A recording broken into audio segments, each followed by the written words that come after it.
प्रिय छात्रों, आज हम आपकी कृतिका पुस्तक में वर्णित कहानी जॉर्ज पंचम की नाक का अध्ययन करेंगे, जिसके कहानीकार कमलेश्वर जी हैं। पूरी कहानी नाक पर ही केंद्रित है। हमारे समाज में नाक इज्जत का प्रतीक मानी जाती है। इतना ही नहीं, नाक से जुड़े अनेक मुहावरे भी हिंदी में प्रचलित हैं, जिनमें नाक कटना और नाक काटना प्रमुख हैं।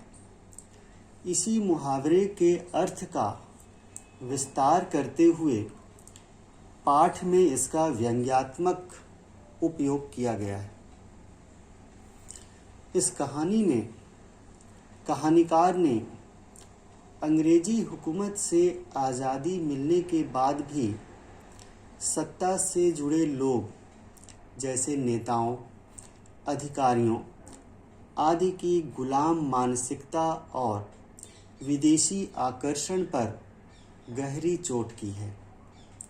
यह कहानी पत्रकारिता की सार्थकता को तो रेखांकित करती ही है, साथ ही व्यावसायिक पत्रकारिता की बुराइयों की ओर भी इशारा करती है।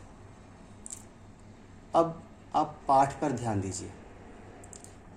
इंग्लैंड की रानी एलिजाबेथ द्वितीय अपने पति के साथ भारत आने वाली थी। लंदन से आने वाली हर खबर यहाँ के अखबारों के मुख्य पृष्ठ पर छाई रहती थी। यहाँ तक कि उनके कपड़ों, नौकरों, रसोइयों और कुत्तों तक की तस्वीरें भी छापी गई थीं। उनका दर्जी भी परेशान था कि रानी हिंदुस्तान, पाकिस्तान और नेपाल के दौरे पर क्या पहनेंगे। उसकी परेशानी भी उचित थी, क्योंकि वे तो एक रानी थीं। दूसरी, यहाँ की भौगोलिक स्थिति के अनुरूप भी वस्त्र होना चाहिए। रानी के आगमन पर राजधानी में धूम मची हुई थी।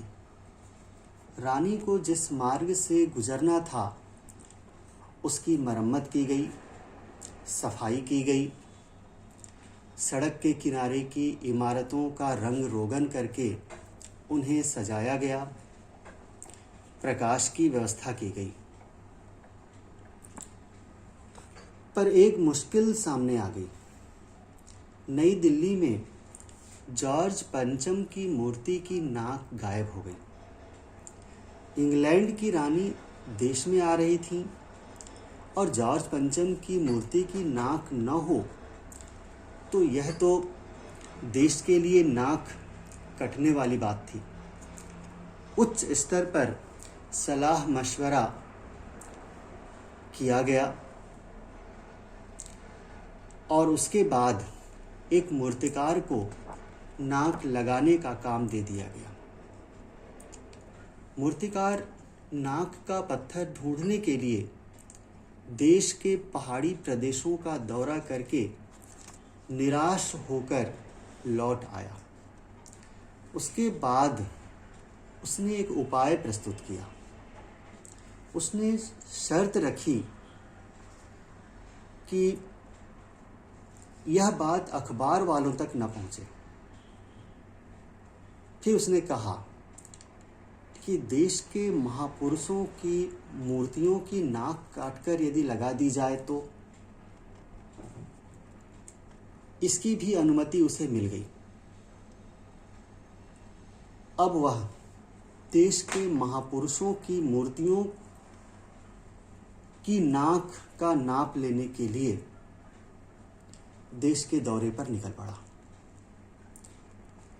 वह पहले मुंबई पहुंचा, जहां उसने गोखले, तिलक, शिवाजी आदि की मूर्तियों की नाक का नाप लिया। फिर वहाँ से गुजरात गया, जहाँ उसने गांधी जी, सरदार पटेल, महादेव देसाई आदि की मूर्तियों को परखा। और बंगाल गया, जहाँ उसने गुरुदेव रविंद्रनाथ टैगोर, सुभाष चंद्र बोस, राजा राम मोहन राय आदि की मूर्तियों को भी देखा।